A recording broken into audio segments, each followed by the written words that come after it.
দেশবাসী, আমরা এই মুহূর্তে আছি আমরা চুয়াডাঙ্গা জেলার বর্ষনা উপজেলায় আমরা ঝাঁঝাডাঙ্গা গ্রামে এখানে আছি। মাথাভাঙা নদীর পারে আপনারা দেখবেন এই নদীর ওই পারে হচ্ছে বাংলাদেশের জমি আছে এবং তারপরে হচ্ছে কাঁটাতার। সেই জমিতে এই গ্রামের মানুষজন ঘাস কাটতে যায়। এরকমই একজন গিয়েছিলেন আমাদের ইব্রাহিম ভাই, এই গ্রামের সন্তান, এবং উনি যখন সেইখানে ঘাস কাটতে গিয়েছেন তখন বিএসএফ গুলি করে তার পায়ে এবং তাকে তুলে নিয়ে যায়। তাকে তুলে নিয়ে গিয়ে অমানবিক নির্যাতন করা হয় এবং তাকে হত্যা করা হয় এবং তার লাশ গতকাল রাতে 7 দিন পরে হস্তান্তর করা হয়েছে তার পরিবারের কাছে। উনি ইব্রাহিম ভাইয়ের বাবা, আমরা তার পরিবারের সাথে সাক্ষাৎ করেছি এবং তার পরিবারও এই হত্যার বিচার চেয়েছে এবং আর কোনো মায়ের বুক যাতে খালি না হয়। গায়ের জোরে ভারত বাংলাদেশের সাথে এই ধরনের আচরণ বারবার করছে।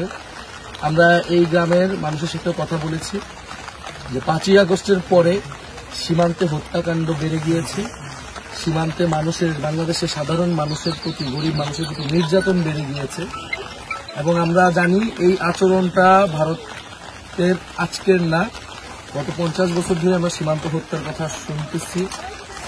গত 25 বছরে বাংলাদেশে প্রায় 1200-এরও বেশি মানুষ সীমান্তে হত্যা করা হয়েছে।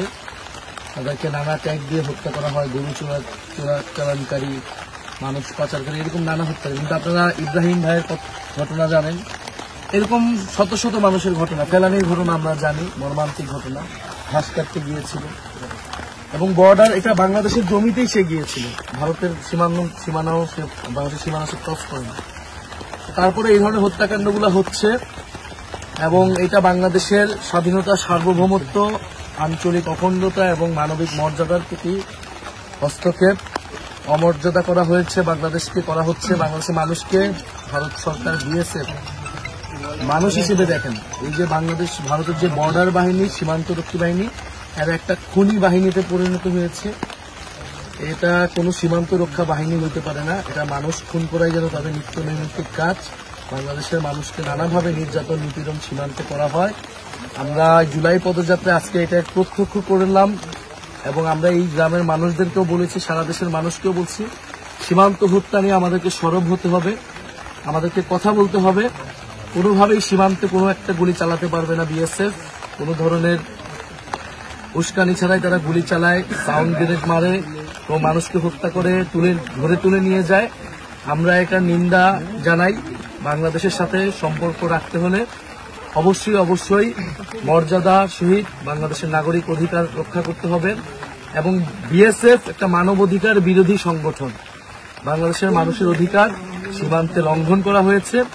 আমরা আজকে এই গ্রামের এই নদীর পাড় থেকে নিন্দা জানালাম এবং ভবিষ্যতে আমরা জাতীয় নাগরিক পার্টি নয়, বাংলাদেশের সাধারণ ছাত্র, তরুণ, জনগণকে সাথে নিয়ে এই সীমান্তকে আমরা পাহারা দিব, রক্ষা করব।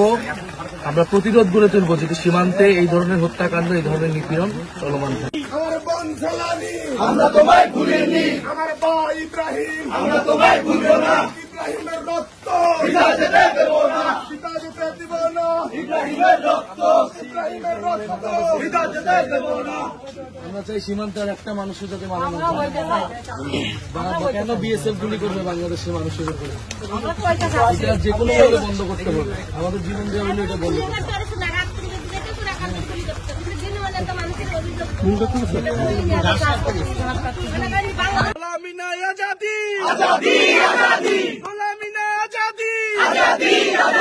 দিল্লি না ঢাকা, সীমান্তে মানুষ হত্যা চলবে না, সীমান্তে মানুষ হত্যা চলবে না। ভারতের দালালেরা হুঁশিয়ার সাবধান, বিএসএফ এর খুনিরা হুঁশিয়ার সাবধান, বিএসএফ এর খুনিরা হুঁশিয়ার সাবধান। গোলামি না আজাদি, দিল্লি না ঢাকা।